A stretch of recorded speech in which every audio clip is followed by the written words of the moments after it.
up, guys, and welcome back to the channel. Today's a big day. We're finally gonna be putting this thing together, at least the long block anyways. I still don't have I don't have my heads back from the machine shop yet, but when I get those, we'll be able to put them together and on the block. The goal for today is just to get the long block assembled, pistons, rods, crank, everything in there. Probably the oil pump and everything as well, but yeah. We'll see how far we get with this thing. We got a lot of work to do. We got to gap all the piston rings and whatnot. So I've got Spencer and Adam here helping out, and hopefully we'll knock this thing out relatively quick. All right, guys. So even though this engine still has most of the factory honing left on it, or the cross hatching from the factory hone left on it, we're going to go ahead and re-hone all the cylinders anyways, just to make sure they're all completely clean and we have a fresh surface. That way the new piston rings can seal onto them pretty good. So we got our drill here. We've got our hone on it. All we gotta do is squeeze the fingers together, set it down into the cylinder at least just a little bit, maybe. This freaking thing's brand new, so it's kind of stiff. But squeeze the fingers together, set it down in just a hair, like that. And then we'll just go ahead and turn the drill on, let it spin, go in and out a little bit. We don't want to do too much because we don't want to take too much out of the bore.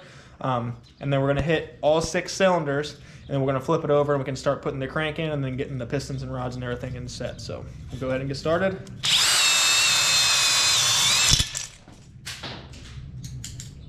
Cool. It's not brand new anymore. No. Holy crap. Dude, that field gold my legs. It just kind of went. Jesus Christ. Dude, that scared the shit. So when you're honing your engine, you want to put your drill on the low speed, not the high speed. And it seems to work a whole lot better. Again, you don't want to take too much out of each cylinder. You just want to clean them all up. So we're not honing the crap out of them. We're just doing enough that we can get some fresh cross hatch marks. We are now missing a pad on the hone, so we're just kind of sending it. But it seems to be working pretty good, so I'm not too concerned with it.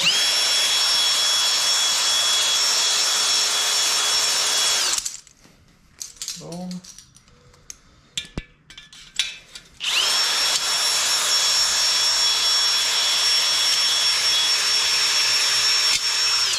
Cool. All right, guys, so we're getting ready to file the piston rings. I put the first ring in here, tried to measure the gap. I don't know if you guys can see. Yeah, you can kind of see the gap there. So I have this chart here my buddy Cody gave me. He also lended me his piston ring file over here. So you can see here, nitrous up to 150 shot. You want to take the bore size times 7 thousandths for the top ring. Second ring's bore size times 6 thousandths. So the top rings are going to be 24 thousandths to 25 thousandths roughly. So I've got my 25 thousandths feeler gauge here. It does not go into the gap, so we need to open it up a little bit. So I'm getting ready to take this ring out. We'll put it on the piston ring file and we'll open it up just a hair so we can get a little bit of gases through there. And then, yeah, we'll move on to the next one. All right, you guys, we're backtracking just a little bit. We're going to go ahead and put the crank in first. That way, as we get the piston rings done, we can put them on the pistons and install the pistons. So right now, I'm getting ready to put all of the bearings in. We'll get them all lubed up, drop the crank on it, and then we'll drop the mains in, torque them all down, and then we'll flip it back over, and then we'll get back working on the pistons. So just want to get this done first to make our job a little easier down the road here in a few minutes. Apply a generous amount of assembly lube here. That way the crank will spin freely and it won't score up these bearings yet at all, because we definitely don't want to do that. Nice. Very generous. Very nice. Wow. Yeesh. Can't have too much. Copious amounts of lubricant. Cannot have too much. I feel like if it was edible, it'd be raspberry flavored. It'd I would be agree with delicious. that. Probably would be. Tempted All right, to now. So good. The time we've all been waiting for. Keep cranking.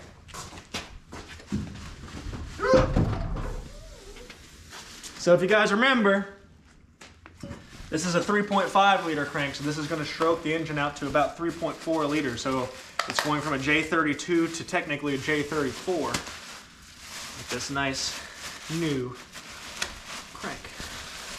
New to me. Let's clarify. All right. Boom, boom, boom, boom. Oh, that was satisfying. Beautiful. That is so satisfying. So now we'll go ahead. I'll put the rest of the bearings in our main caps here, and then we'll go ahead and lube those guys up, slap the mains on, and the crank will be in, and we'll go ahead and start working on the pistons.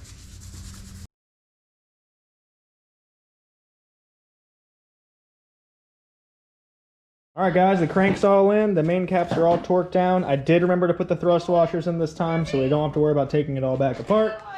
Still, it spins pretty good, so now we can go ahead and start getting the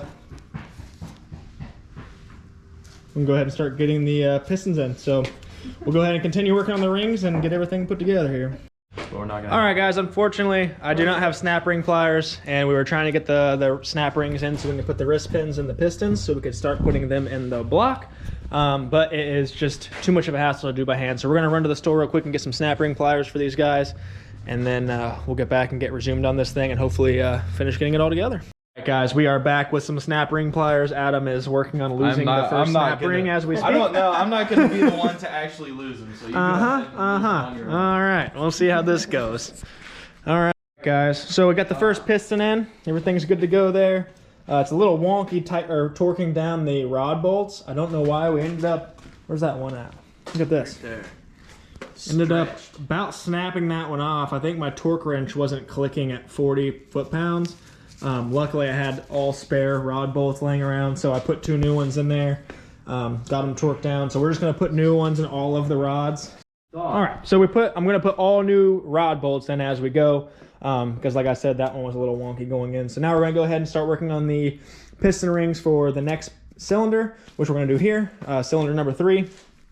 So we'll get that one in, and then we'll just work our way back and forth until we get all 6 of them in, and we should be about done. So yeah, we can get working on that, guys, and we'll see you when we get it in.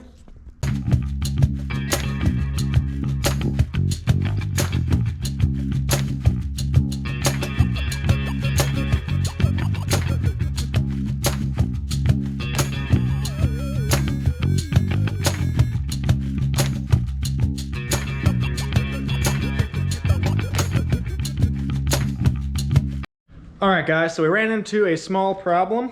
I got the first piston and rod in, as you saw, and then once we did that, the crank would not turn at all. I mean, it was to the point where we were torquing so much on it, trying to get just the rod cap brought back up enough to loosen it, that I was picking the whole stand off the ground, and it was moving the actual block on the engine stand. So we come to find out, I unbolted the rod. It moves in and out freely, the piston does. The crank now moves freely again. So I think what's happening is I have a crappy Harbor Freight torque wrench, and I think we were over torquing those bolts onto the crank. So what I'm gonna do is I'm just gonna put all the rods and pistons in, hand tighten the bolts now, and then at some point I'll get a new torque wrench that's nice and works decently, come back and then retorque them all down properly before I put the oil pan on. I just wanted to make this video so that way I can remind myself to do it when the time comes. So we're gonna go ahead and put this rod back onto the crank, just finger tight, and then see if it spins freely, and if it does, then we know for sure that was the problem. Yeah. All right, guys, so now we put the rod cap back on, and as you can see, it turns nice and easy now. So I don't know if we just had it way too tight, or maybe I even had the cap backwards, but now it spins completely free. So we're just gonna move on to the next one, and I'll come back and retorque them all down later with a better torque wrench for sure.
All right, guys, we just got finished putting all the crank rods and pistons in. So everything is together.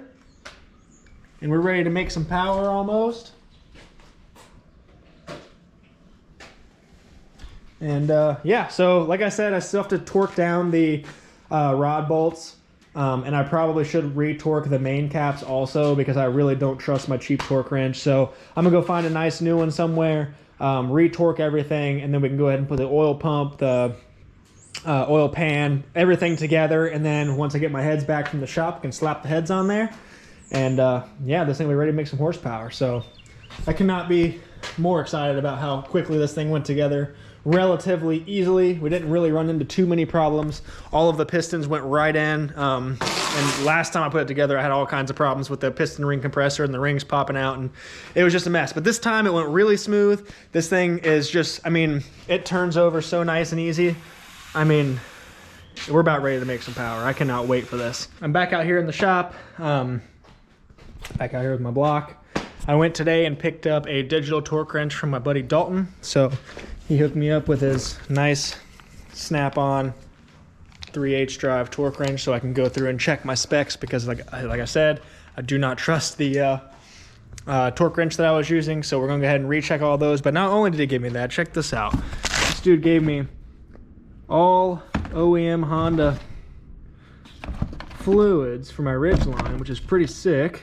So huge shout out to Dalton for that. So a lot of that stuff I could even use in my Civic if I want to for my clutch fluid and power steering fluid. Actually, not power steering fluid, but clutch fluid, brake fluid, all that kind of stuff too. So he gave me a ton of fluids in there. So that was awesome. And like I said, he hooked me up with my torque wrench, or his torque wrench. I'm sorry. And yeah, so now we can go ahead and go through and recheck all of the torque bolts that I did yesterday on the bottom end. And then once we get all those situated, we're good. We know that they're all good. Then I can turn it back over and then we can actually start assembling everything else. So yeah, we're gonna get to that today, guys, and we'll see how far we can get.